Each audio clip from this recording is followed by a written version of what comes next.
Imagine being at your lowest point, your world is falling apart, your heart is racing, and you're convinced that everything you've worked for is about to vanish into thin air. Then, like a miracle, a hand reaches out and pulls you from the wreckage. You feel an overwhelming wave of relief, right? You want to hug them, thank them, maybe even give them your firstborn child as a token of appreciation. But here's the terrifying question. What if that person only saved you so they could watch the light come back into your eyes? Or worse, what if they're the ones who shoved you into the wreckage in the first place? Welcome to the hero-victim paradox. It's one of the most sophisticated, high-level forms of manipulation because it disguises malice as absolute kindness. It's the psychological equivalent of a doctor who injects you with a virus just so they can be the one to administer the life-saving vaccine. It's twisted, it's effective, and honestly, it's a great way to make sure you never have to pay for your own drinks at happy hour. Now, most people think of manipulators as villains, shadowy figures who want to steal your identity or ruin your reputation. And sure, those people exist. But the hero-victim manipulator doesn't want you ruined. If you're ruined, you're no use to them. They need you alive, kicking, and desperately grateful. They are addicted to the hero high. They want to be the center of your universe, the only person you can trust, and the one person who really gets you when the rest of the world is falling apart. It's a parasitic relationship disguised as a deep bond. It's like being in a relationship with a life jacket that only inflates after you've spent 5 minutes inhaling seawater. It's helpful, technically, but the timing is suspicious. So, how does a social arsonist actually build their stage? It starts with the subtle sabotage phase. They don't walk in and blow up your life on day one. No, they play the long game. They'll accidentally lose a key piece of information you needed for a meeting. Or they'll mention a tiny, fabricated rumor about what your coworkers said about you, just to make you feel isolated. It's light work, like seasoning a steak before you grill it. They're just preparing the environment for a crisis. They might even suggest a solution to a problem that doesn't exist yet, effectively planting the seeds of anxiety in your mind. It's a masterclass in gaslighting where the goal isn't to make you feel crazy, but to make you feel fragile. Then comes the best part for them, the calculated silence. Once the fire is lit, they back off. They watch you struggle from a distance. They see you panicking, checking your phone every 5 seconds, or crying in the break room. And while any normal person would feel a pang of empathy, the manipulator feels a surge of power. They are the only ones who know how this ends.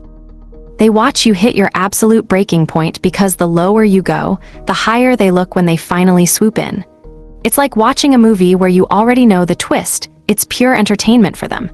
They're basically Netflix, but instead of Stranger Things, they're watching your life falling apart. When the tension is at its peak, they make their grand entrance.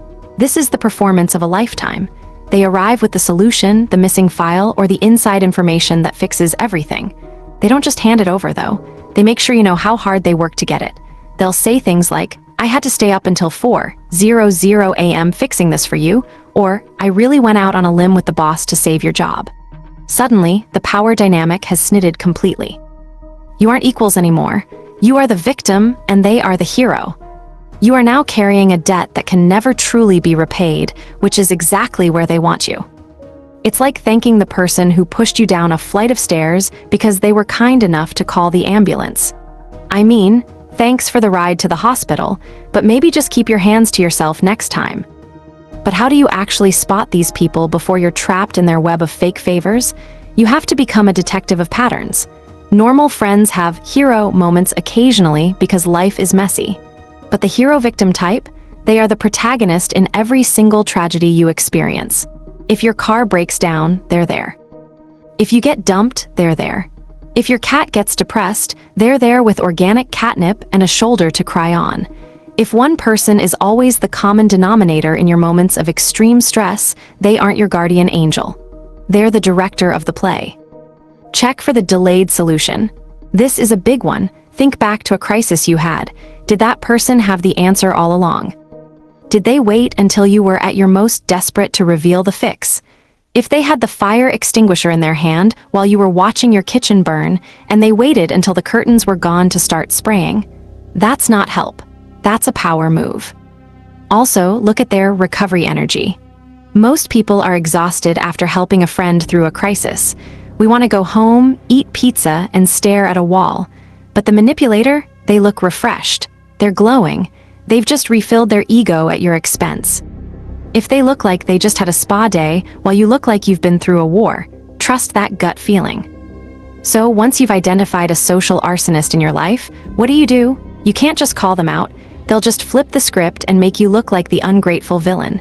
Instead, you have to use the gray rock method. You become the most boring, unreactive person on the planet. You become a rock. No drama, no deep secrets, no emotional outbursts. When they try to plant a seed of doubt, you just shrug. When they offer a heroic favor, you say, "Thanks, but I've got it handled." This is absolute poison to them. They need the high of saving you, and if you don't give them the standing ovation they're looking for, they'll get bored. They'll go find another person whose life is a bit easier to set on fire. Dealing with these people is a constant battle of boundaries. They will try to guilt trip you, saying things like, "After everything I've done for you, this is how you treat me?" But remember, their help was never a gift. It was a loan with a 500% interest rate. You don't owe anyone your mental health just because they saved you from a mess they likely created. In the end, true heroes don't need a stage. They don't need you to feel small so they can feel big. They help because it's the right thing to do, not because they're building a museum of your failures. So, keep your eyes open. If someone is constantly offering to carry your burden, just make sure they aren't the ones who put the bricks in your backpack in the first place. Stay safe, stay skeptical, and try not to let anyone save you into an early grave. It's terrible for your social life, and honestly, the funeral flowers are never the right shade of "I told you so."